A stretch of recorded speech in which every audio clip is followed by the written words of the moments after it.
आदमी जब मन में संकल्प करके चलता है तो सफलता मिलती है। जिसका संकल्प मजबूत होता है, एक बार तो अनहोनी दिखने वाली को भी होनी कर देती है। करने की तमन्ना भीतर में होनी चाहिए। विक्रमादित्य एक संकल्प लेकर के चले कि मैं उस राजकुमारी जिसके भीतर में नफरत का जहर घुल गया है पुरुष जाति के प्रति, उसकी नफरत को मैं प्रेम में बदल के रहूंगा। ये एक संकल्प था और उस संकल्प के साथ वो चले।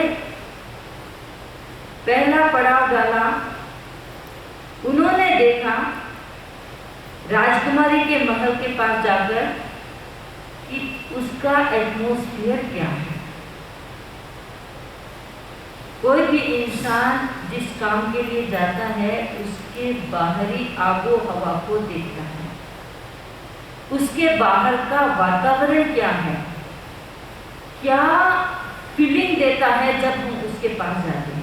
अंदर तो घुस नहीं सकते, बाहर का देखा कि उसके पास हम जाते हैं तो वातावरण में क्या है, आदमी सूंघ लेता है। कहीं भी हम जाते हैं, किसी भी ऑर्गेनाइजेशन में, किसी भी पार्टी में, किसी भी कंपनी में, मीटिंग में, कहीं भी जाते हैं, आदमी यदि जानता है सूंघना तो वो सूंघ लेता है कि यहाँ क्या क्या होता है, क्या क्या होने वाला है। ये हमारे भीतर ताकत होती है। विक्रमादित्य ने सूंघना चाहा कि आखिर मामला क्या है। उन्होंने देखा यहाँ तो बड़ी एक सुरक्षा कवच जैसी बनी हुई है, बड़ी सुरक्षा है।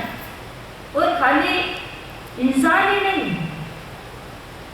इंसान का मतलब खाली महिलाएं नहीं, यहाँ तो बिल्लियां भी हैं जो अपनी बात करके उनको बता भी देती हैं कि आसपास क्या हो रहा है।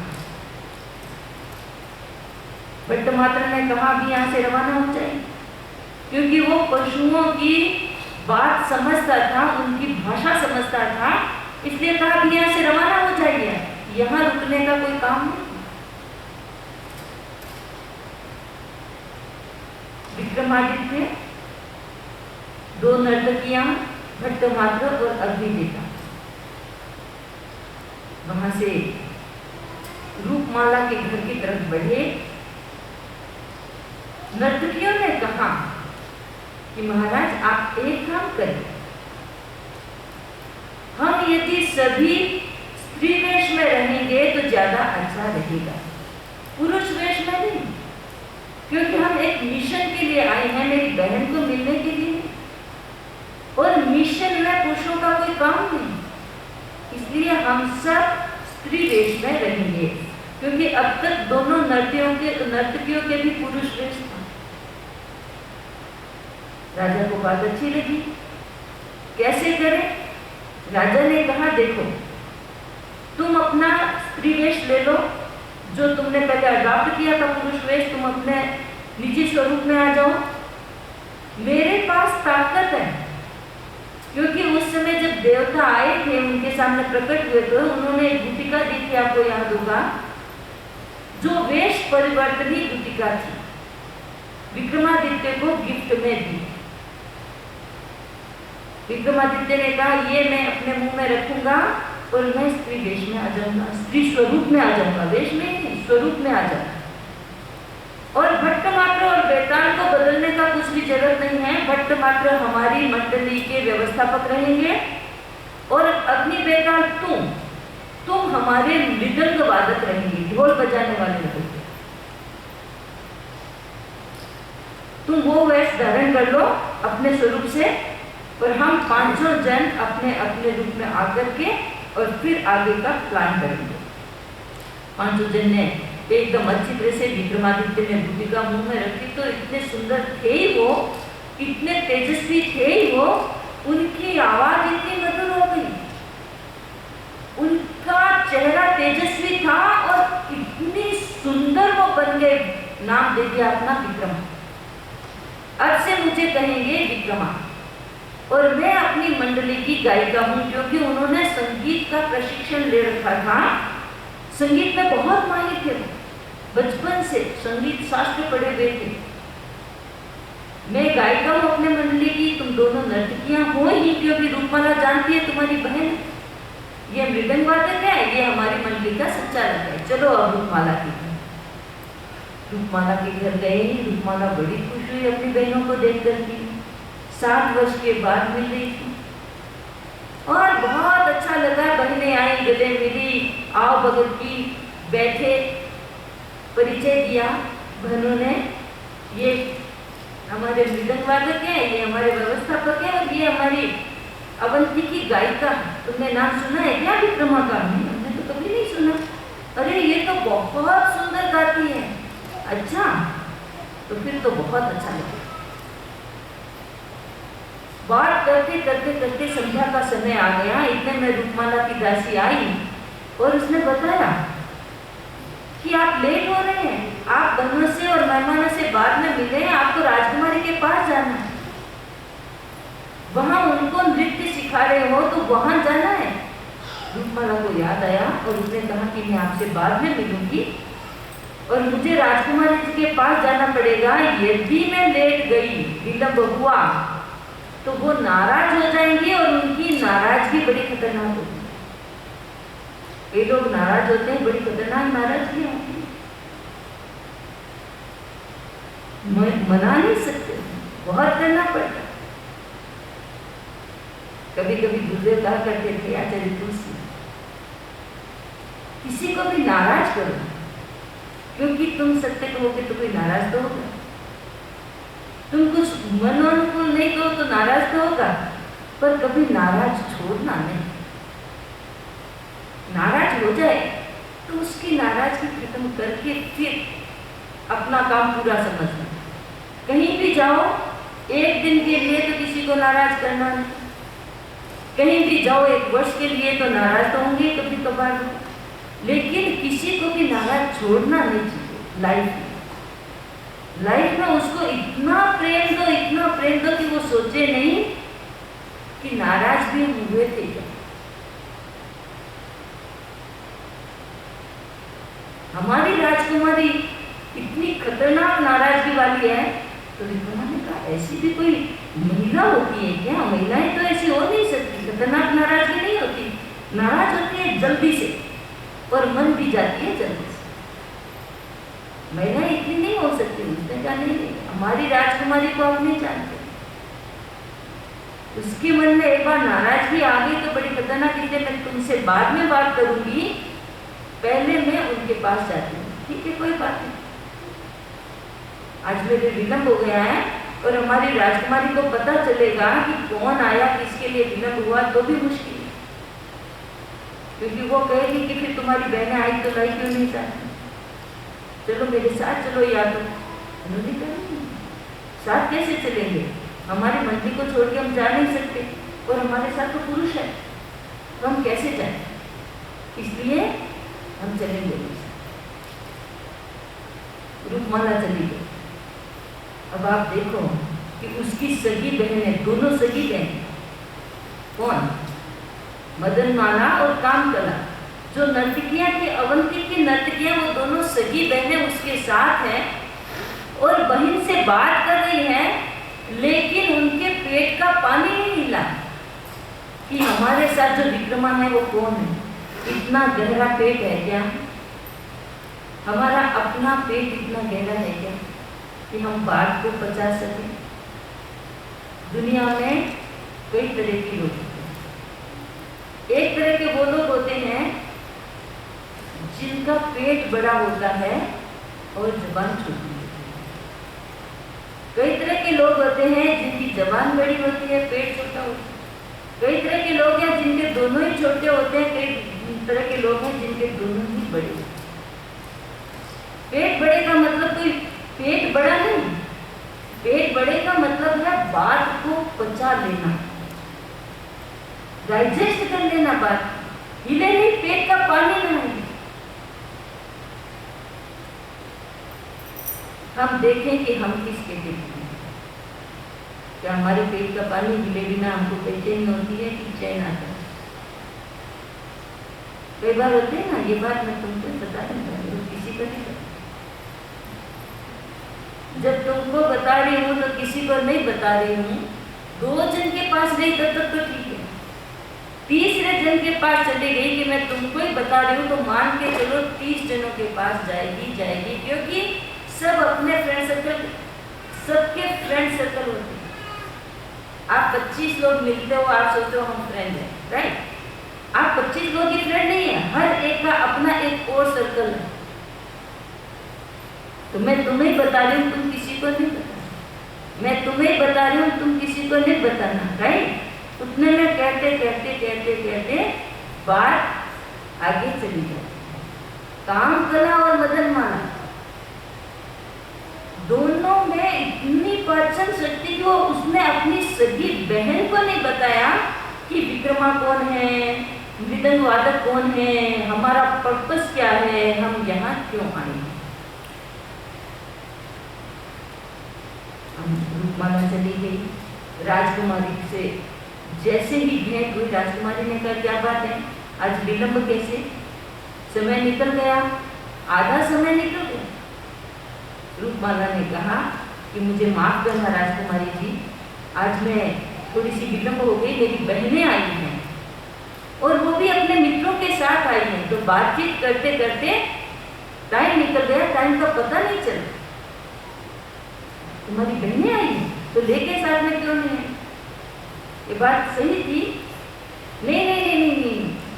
जब तुम्हारी बहनें आई हैं और तुम कह रही हो वो नर्तकियां हैं, इतना अच्छा नृत्य करती हैं, और तुम ये भी बता रहे हो कि उनके साथ उनकी मित्र है जो बहुत सुंदर गाती हैं, तो तुम उनको लेके क्यों नहीं आई? उन्होंने कहा कि मैं नहीं लेके आई। आप इन्वाइट करो तो फिर मैं उनको ला सकती हूँ। तो उसका कहा ठीक है, तुम आज ही लेके आओ। उन्होंने कहा मैं आज नहीं लेके, आज वो विश्राम करेंगे। तो कहा ठीक है, कल तुम उनको जरूर लेके आओ, अपने साथ लेके आना और मेरी तरफ से उनको निमंत्रण देना, और आज भी मैं तुम्हें छुट्टी करती हूँ, जाओ अपनी बहनों के साथ बात करो, उनके साथ समय बिताओ। जल्दी वापिस आ गई, देखा अरे तुम वापिस जल्दी कैसे आ गई, तुम्हारी राजकुमारी नाराज हो गई क्या? नहीं, राजकुमारी जी नाराज नहीं हुई, लेकिन हमको उनकी कृपा का प्रसाद मिला, तुम आए हो इसलिए। तो आज का समय मैं तुम लोगों के साथ बिताऊंगी और हमारी राजकुमारी ने तुम्हें निमंत्रण दिया है। विक्रमा ने कहा कि मैं तो निमंत्रण स्वीकार नहीं कर सकती, क्योंकि हमारे साथ हमारी मंडली में जो लोग हैं उनको छोड़ के हम नहीं जा सकते, तो हम वहां पर अपना प्रोग्राम प्रेजेंट कैसे करेंगे? मृदंग वादक तो ये है और हमारे ऑर्गेनाइजर ये है, तो कैसे होगा? तो उसने कहा, रूपमाला ने, कि राजकुमारी के पास पूरी उनकी वाद्य मंडली है, तुम्हें कोई भी चिंता नहीं करनी। ठीक है। दूसरा दिन हुआ, संध्या हुई, सब जन तैयार होने लगे जाने के लिए। भट्टमात्र को जाने की अनुमति नहीं थी, वो पुरुष वेश में नहीं। बाकी चारों जन पूरा प्लान के साथ पूरी प्लानिंग कर ली कि उनको करना क्या है वहां जाकर के। प्लानिंग के बिना नहीं, कोई छोटी बात हो चाहे कोई बड़ी बात हो, फुल प्लानिंग शुरू से लेकर के एंड तक की प्लानिंग एक साथ होनी चाहिए। छोटी सी इवेंट हो, छोटी सी घटना हो, छोटा सा बिजनेस हो, छोटी सी बात हो, शुरू कैसे करेंगे एंड कैसे करेंगे उसकी पूरी प्लानिंग होती है। और जो पूरी प्लानिंग होती है वह काम आसानी से, सहजता से और बड़ी प्रसन्नता के साथ कंप्लीट हो जाता है।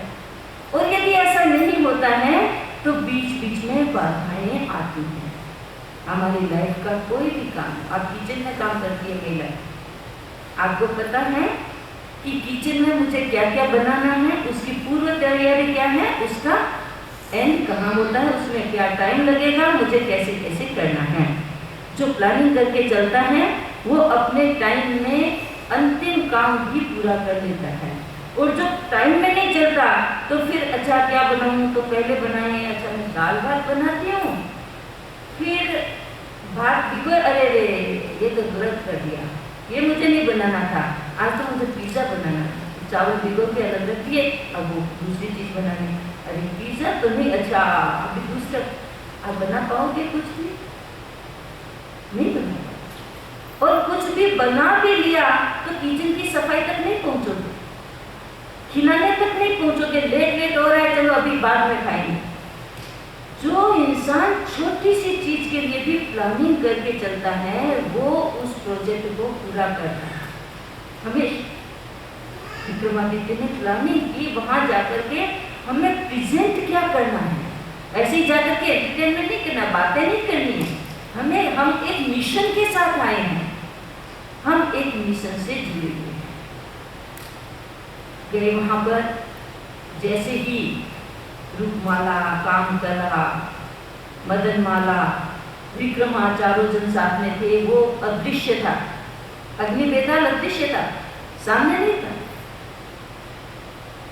जैसे ही महल में घुसे कि उनकी दासियों ने बड़ा स्वागत किया, बड़ा अच्छा स्वागत किया, यथास्थान बिठाया, जो भी खाना पीना था खिलाया पिलाया, बातें चली, नृत्य की बातें चली, गायन की बातें चली, क्योंकि जो व्यक्ति जिस चीज से जुड़ा हुआ होता है वह व्यक्ति उस स्तर की बात करता है, और जो जिस स्तर की बात करता है उससे इंसान की पहचान भी हो जाती है कि वो इंसान क्या है। आपने वो कोटेशन पढ़ा होगा, great minds discuss what ideas. Idea की बात, जब भी दो जन मिले, कोई नया थॉट, कोई नया प्रोजेक्ट, कोई नई आइडियाज, कोई नया विचार, कोई नई बात आई है, उस पे जो डिस्कशन करते हैं, इसका मतलब है कि ये इंसान डिफरेंट। दूसरे प्रकार के इंसान जो आज वहाँ प्रोग्राम हुआ, आज यहाँ प्रोग्राम हुआ, यहाँ घटनाएं हुई, यहाँ इवेंट ये हुई, वो हुई, उस इवेंट में ये हुआ, तो समझना चाहिए ये डिफरेंट लोग। और साधारण से लोग जिनको वो वहाँ पर उस व्यक्ति ने ये पहना, लोगों की जो बात करते हैं, जो लोगों के लिए डिस्कशन करते हैं, वो एवरेज, जो जनसाधारण होते ही हैं। इंसान जिस तरह की बात करता है उससे उसकी पहचान होती है कि आपस में जब मिलते हैं, ग्रुप ऑफ पीपल बैठते हैं, तो किस तरह की बात करते हैं। वो उससे रिलेटेड थे, नृत्य भी जानते थे, गायन भी जानते थे, उसी भूमिका के लोग थे, तो आपस में बैठे तो वही बातें की, बातें करते करते कहा भी कैसे शुरू करें हम, तो कहा नहीं अभी हमारी आचार्य नहीं आई है। कौन? मदर मंजरी आचार्य नहीं आई है, मंजरी देवी आचार्य नहीं आई। ये आचार्य कौन है? मदर मंजरी। ये मंजरी कौन है? मंजरी देवी। ये हमारी राजकुमारी को नृत्य और गायन सिखाती है। अच्छा, तो राजकुमारी नृत्य और गायन भी सीखती है। हमने तो सुना है कि वो तो इतनी क्रूर है, नरद्वेषिणी है कि इंसान को मरवा देती है। जो व्यक्ति नृत्य गायन जानता है वो मारने की बात कैसे सोच सकता है कि नहीं, हमारी राजकुमारी बड़ी बुरी है, इतनी कोमल है, इतनी दयालु है, इतनी सुंदर है, इतनी मधुरभाषी है, इतना मीठा गाती है, इतनी व्यवहार कुशल है, इतनी विनम्र है। तो फिर ये कांटा, द्वेष का कांटा, जहर आया कहां से? कहां से आया? अरे इसकी कहानी मत पूछो, इसकी कहानी तो बड़ी जटिल है। ये तो उनके पूर्व भाव की बात है। जाति स्मरण हो गया, हमारी राजकुमारी को जाति स्मरण हो गया। जाति स्मरण होने से फायदे भी हैं और जाति स्मरण होने से नुकसान भी है। जाति स्मरण का मतलब, जाति माने जीवन, जन्म। जाति का मतलब होता है जन्म। कहते हैं ना जैन धर्म में जाति कितनी? मनुष्य जाति, तिर्यंच जाति, राइट। जन्म, जाति कहते हैं जन्म को। जाति स्मरण हो गया, जन्मों का स्मरण हो गया, पिछले जन्म का स्मरण हो गया। अच्छा, पिछले जन्मों का स्मरण कई बार अच्छा होता है, कई बार बुरा होता है। स्मरण हो सकता है, कभी कभी आता है कि पिछले जन्मों को कैसे देखा जाता है। पिछले जन्मों का स्मरण हो सकता है यदि हम चाहें तो। जरूरी नहीं है स्मरण करना, कोई जरूरी नहीं है, करना भी नहीं चाहिए। क्यों करना चाहिए? इसी लाइफ में जो हमें करना है, जो हमें पाना है, इसी लाइफ में हो जाता है। लेकिन कई बार जाति स्मरण कर भी लेते हैं और कई बार जाति स्मरण हो भी जाता है। कैसे हो जाता है? हमारे इतिहास में एक घटना आती है, ब्रह्मदत्त चक्रवर्ती का नाम, उनको जाति स्मरण हो गया। चक्रवर्ती थे, उनको जाति स्मरण हो गया। कैसे? एक बार नट मंडली उनके सामने नृत्य प्रस्तुत कर रही थी और नृत्य में वो देवलोक का प्रदर्शन कर रही थी।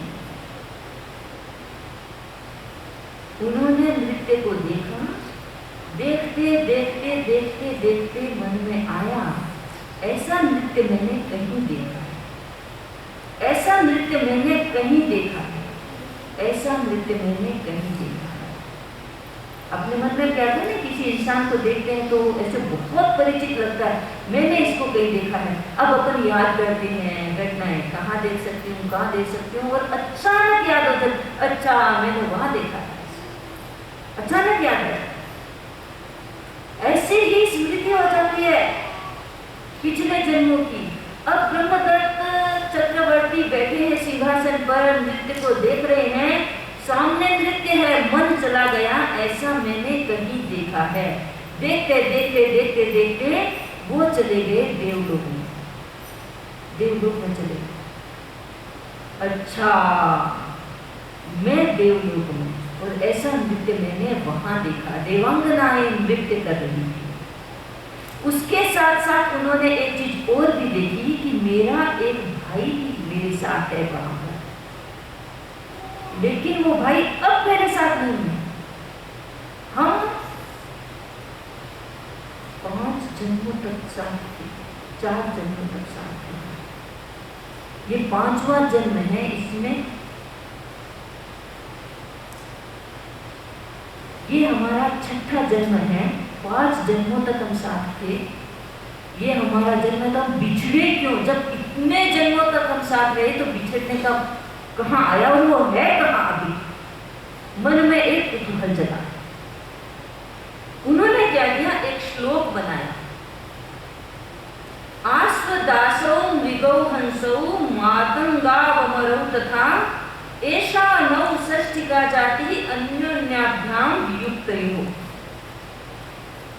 एक श्लोक बनाया, लेकिन श्लोक की एक लाइन बनाई, पहली लाइन, आस्वदासौ मृगौ हंसौ मातंगावमरौ तथा, एक लाइन बनाई, और अपने राज्य में घोषणा करवा दी कि इस लाइन को कोई पूरी बनाएगा, इस श्लोक को, उसको मैं अपना आधा राज्य दूंगा।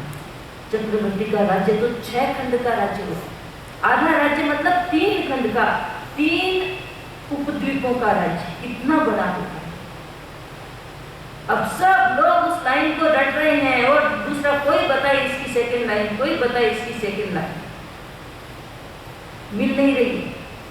गरीब अमीर सबके मन में 3 खंड का राज्य मिलेगा, याद कर रहे हैं, बोल रहे हैं, एक दूसरे को बता रहे हैं, अरे भाई ये लाइन राजा ने घोषित की है, माउथ टू माउथ सारा मैसेज स्प्रेड हो गया। हुआ यूं कि उनका भाई जन्म लिया, उन्होंने ब्रह्मदत्त चक्रवर्ती का राजा भी ब्रह्मभूति राजा थे, राजा के घर में राजकुमार बने ये, और उनका भाई किसी पैसे वाले सेठ के घर में पैदा हुआ और विरक्त होकर के साधु बन गए। वो साधु बने, उनको भी जाति स्मरण हुआ कि मेरा भी एक भाई था जो बिछुड़ गया, मैं खोजूं तो सही, मैं साधना में हूँ, वो कहाँ भटक रहा है, उसको मैं प्रतिबोध दूं, उसको जगाऊं मैं संसार से, उसको जागृत करूं। उनको पता था कंपिलपुर वो इसीलिए आए, और ये कंपिलपुर के चक्रवर्ती राजधानी थी उनकी। वो एक उद्यान में रुके हुए थे, ध्यान कर रहे थे, और एक ग्वाला वहां उस उद्यान के पास जोर जोर से बोल रहा था, आश्वदासो मृगो हंसो मातंगा वमरो तथा, बोल रहा था। इतने उसके कानों में गई और उसने सेकंड लाइन बोल दी, ऐसा नो षष्टिका जाति अन्योन्याभाव युक्तयो। उसने सोचा, अरे मेरा श्लोक मिल गया, पास का आया, कह रहे मुझे इसको तू याद करवा दे। याद कर ली लाइन, भागा भागा गया चक्रवर्ती के पास। सोचा आज मुझे 3 खंड का राज्य मिल जाए। गया और राजा को कहा कि राजन, मैंने उस तीसरी लाइन को फाइंड आउट कर लिया। मैंने बोला ऐसा नो षष्टिका जाति। राजा को इतनी खुशी हुई, बेहोश हो गया। बहुत शॉकिंग न्यूज होती है ना, तो इंसान आपा खो देता है। इसलिए शॉकिंग न्यूज को भी अच्छी तरह से, शॉकिंग कोई बुरी नहीं होती है, आश्चर्य पैदा करने वाला, एक एक्सट्रीम पॉइंट पे जाने वाला। बहुत खोजबीन के बाद चक्रवर्ती ने सोचा कि अरे मेरा भाई मिल गया मुझे, जो 5 जन्मों से मेरे साथ में था। इतनी खुशी की बेहोश हो गए। अब दूसरे तो जानते नहीं, उन्होंने उसको पकड़ लिया, अरे तुमने क्या किया हमारे राजा पर, बेहोश हो गए हमारे राजा, तुमने ऐसा क्या कर दिया। हमने तो कुछ नहीं किया, मैंने कुछ नहीं किया। बेचारा रोने लगा, कच्चा खिलाड़ी तो था, ग्वाला तो था ही, फिर बड़ा पॉलिटिशियन होता तो कुछ और भी कहानियां बना सकता, कच्चा था। उसने कहा नहीं, ये दूसरी लाइन मैंने नहीं, ये वो उद्यान में एक साधु बैठा था, उसने बना के दी। अच्छा, उसने बना के दी। राजा की मूंछा तोड़ी, पानी डाला, मूंछा तोड़ी। उसको राजा को बताया गया कि इसका दोष नहीं है, ये एक साधु है, उसने बताई। वो तो खुशी के मारे झूम उठा चक्रवर्ती और कहा, कहाँ है साधु, मुझे ले जाओ उसके पास। गया, देखा साधु बैठे हैं, जाके चरणों में गिरा, अरे मेरे भाई, जन्म तक साथ था हमारा, तुम बिछुड़ गए। चरणों में गिरे, गले लग गए, इतनी खुशी उनको हो रही थी। और कहा, भाई तुम साधु हो, तुम साधु बन गए, मुझे पता है, हमने 5 जन्म साथ में लिए। पहले जन्म, मुझे 5 जन्मों की स्मृति हुई, तब से साथ में। पहले हम थे दास, हम दास के रूप में हमने भाई के साथ जन्म लिया। वहां से हम मरे, हम बने मृग, हरिण, एक ही मां से हम पैदा हुए। वहां से जीवन पूरा करके हम बने हंस, दोनों साथ एक ही मां से पैदा हुए, एक ही हंसिनी से पैदा हुए। वहां से हम मरे, वहां से हम एक चांडाल के घर में 2 भाई के रूप में पैदा हुए। वहां से हम मरे, वहां हम चांडाल के रूप में थे। कहानी लंबी है, पर वो साधु बन गए थे। चांडाल बनने से लोगों की बेइज्जती और तिरस्कार से वो आत्महत्या करने के लिए गए और एक साधु की संगत हो गई, वो साधु बने। वहां से साधना करते वो मरे, वहां से देवलोक में चले गए, दोनों साथ। वहां से जीवन पूरा करके एक ब्रह्मदत्त चक्रवर्ती बना और एक सेठ के घर में पैदा। राजा ने कहा कि मुझे एक बात समझ में नहीं आ रही है कि यहाँ तक हम साथ साथ चले, हमारा जीवन जुड़ा रहा, हम देवता भी साथ में बने, पर देखो मुझे तो पता है कि मैंने जो पूर्व भाव में साधना की उससे मुझे तो कितना फायदा हुआ। मैं चक्रवर्ती बना हूँ, दुनिया की सारी सुख सुविधाएं मेरे पास है, अच्छी रानियां मेरे पास है। सुंदर चक्रवर्ती की रानियों का तो वर्णन अपन पढ़ते हैं तो लगता है कि कोई सामान्य स्त्रियां ऐसी नहीं हो सकती, और एक्स्ट्रा ऑर्डिनरी जिसको हम मानते हैं वो भी वैसी नहीं हो सकती जैसी चक्रवर्ती की रानियां होती हैं। मेरे पास तो सब कुछ है भाई, साधना से तुम्हें क्या मिला? तुम भी पहले ही साधु थे, अभी भी तुम साधु बने, तुम्हें क्या मिला? साधु ने कहा, मुनि ने कहा कि तुम किस सुख की बात कर रहे हो? बात कर रहे हो, मेरे तो कामना में भी नहीं है, ये तो क्षणिक सुख है, ये क्षणिक सुख है। लेकिन तुम ये सोचो कि तुम और मैं दोनों दो जगह पर कैसे पैदा हुए। शाश्वत सुख तो जहाँ है, मैं तो वही पाने के लिए जा रहा हूँ जो मिलने के बाद छूटेगा नहीं। आप तो ब्रह्मदत्त चक्रवर्ती बने हैं, टेम्परेरी सुख में अटके हुए हैं। इस जन्म का सुख ज्यादा से ज्यादा, इसके बाद क्या। और मैं जिस सुख के रास्ते पे जा रहा हूँ, एक बार मिल गया तो कभी छूटेगा नहीं। मैं उस सुख की तरफ जा रहा हूँ। लेकिन मैं तुम्हें रहस्य बता दूं, तुमने पूछा है मुझे कि हम दो जगह पैदा कैसे हुए, क्या कारण बना। तो जब तुम मुनि थे, तुम तपस्या कर रहे थे। देवता से पहले जब तुम मुनि थे, तब तुम तपस्या कर रहे थे, और उस तपस्या में इतने अपने आप को झोंक रहे थे, मास कमन के मास कमन, महीनों महीनों की तपस्या। और हुआ एक दिन राजा और रानी तेरे सामने उपस्थित हुए, और वंदना करने के लिए रानी झुकी तो उसके कोमल बालों का स्पर्श तुम्हारे हो गया। तुम्हारा मन उसमें अटक गया और तुमने निदान किया, तुमने संकल्प किया कि मेरी साधना का कोई मुझे फल मिले तो ऐसी रानी।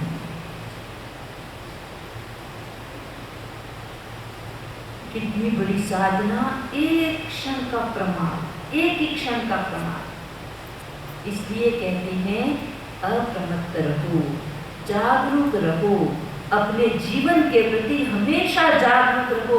एक ही क्षण आता है इंसान को बना देता है, और एक ही क्षण आता है इंसान को बिगाड़ देता है। लाइफ में एक ही क्षण होता है जो बदलाव घटित कर देता है। ऐसे तो क्षण बहुत बार आते हैं जिसमें मसानिया बदलाव आता है, वो बदलाव नहीं होता है, तो वो तो बदलाव की एक झलक होती है, एक झलक स्पर्श मात्र होता है। लेकिन यदि अंतःकरण में वो झलक स्पर्श कर गई तो एक ही मोमेंट होता है लाइफ को बदलने के लिए। वो बदलाव उस समय तुम्हारे इतना सघन था, वो प्रेम का वो स्पर्श का धागा इतना सघन तुम्हारे छू गया कि तुम उसमें बंध गए, और आज तुम चक्रवर्ती हो गए। तो मैं तो तुम्हें जगाने आया हूँ भाई, जागो। ये जो एक ही जन्म की टेम्परेरी बात है उसमें मत अटको। आगे क्या होगा, रास्ता आगे क्या होगा, जगाने आया हूँ। बहुत समझाया, बहुत समझाया, लेकिन चक्रवर्ती ने कहा कि भाई जिस सुख में अटक गया हूँ, अब मेरे से वो छूटेगा नहीं, इसलिए तुम अपना भोगो, मैं अपना भोगो। परिणाम ये रहा, काफी लंबी चौड़ी बात चली, परिणाम ये रहा कि मैं अब इस सुख का स्वाद लेने लग गया हूँ, मुझे इसका स्वाद आ गया है। तुम कहते हो एकदम सही बात है, बट मैं इस स्वाद को छोड़ नहीं सकता। मुनि ने कहा मेरा काम था तुम्हें जगाने का, मेरा काम था तुम्हें रास्ता दिखाने का, मेरे काम था तुम्हें झकझोरने का। तुम जागो, अब ना जागो ये तुम्हारी मर्जी। मुनि वहां से चले गए, और कहते हैं, इतिहास बताता है कि बाद में, बहुत वर्षों के बाद में ब्रह्मदत्त चक्रवर्ती के साथ ऐसी घटना हुई कि कोई ब्राह्मण ईर्ष्यावश उनको रिवेंज लेने के लिए कभी उनकी दोनों आंखों को फोड़ दिया। अब उनकी आंखें चली गई, और उस घटना से उनके मन में ब्राह्मणों के प्रति इतना द्वेष पैदा हुआ, इतना द्वेष पैदा हुआ कि उन्होंने अनेक ब्राह्मणों को मरवाया, और अपने मंत्रियों को आदेश दिया कि जो भी ब्राह्मण मेरे राज्य में हैं, उन सबको कत्ले आम आदेश दे। मंत्रियों ने सोचा कि एक जन की भूल का परिणाम सत्य। उन्होंने क्या किया कि जंगल में एक फल ऐसा होता था उस समय, जो लिपलिपा होता था बाहर से, और आंख का गोला जैसा आकार उसका होता था, उसको छुए तो ऐसे लगे कि हाँ इंसान के आंख का गोला ही है।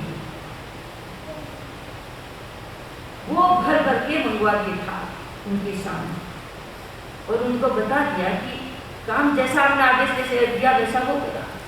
अब वो इंसान उस पर हाथ फेर रहा है, खुश हो रहा है, हाथ फेर रहा है, खुश हो रहा है, हाथ फेर रहा है, खुश हो रहा है। आप देखो, ऐसा उन्होंने कई वर्षों तक, 7 वर्षों तक लगभग ऐसा आर्त ध्यान का जीवन बिताया।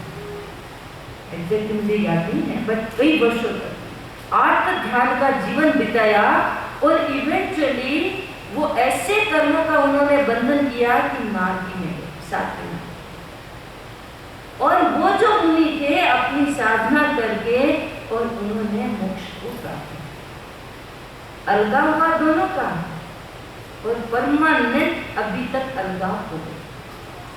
भाई तो आया था जगाने के लिए कि हम साथ साथ मोक्ष में जाएंगे, साथ साथ मोक्ष में जाएंगे, लेकिन मोक्ष पाना या ना पाना ये समय के साथ जुड़ा हुआ है। तो हम विक्रमादित्य वहां बैठे हैं, विक्रमा बातें कर रहे हैं कि राजकुमारी को जाति स्मरण हो गया। सारी बात हुई, इतने में राजकुमारी आ गई। सबने अपना अपना स्थान ग्रहण किया, एक दूसरे का परिचय दिया, और अब जो प्रोग्राम शुरू होना है वो प्रोग्राम शुरू होना है। तुमको टाइम दे, एक बार आपस में परिचय वो सब चीजें से कर ले, उसके बाद नेक्स्ट ज्ञान सभा में हम आगे क्या हुआ उसकी बात करें।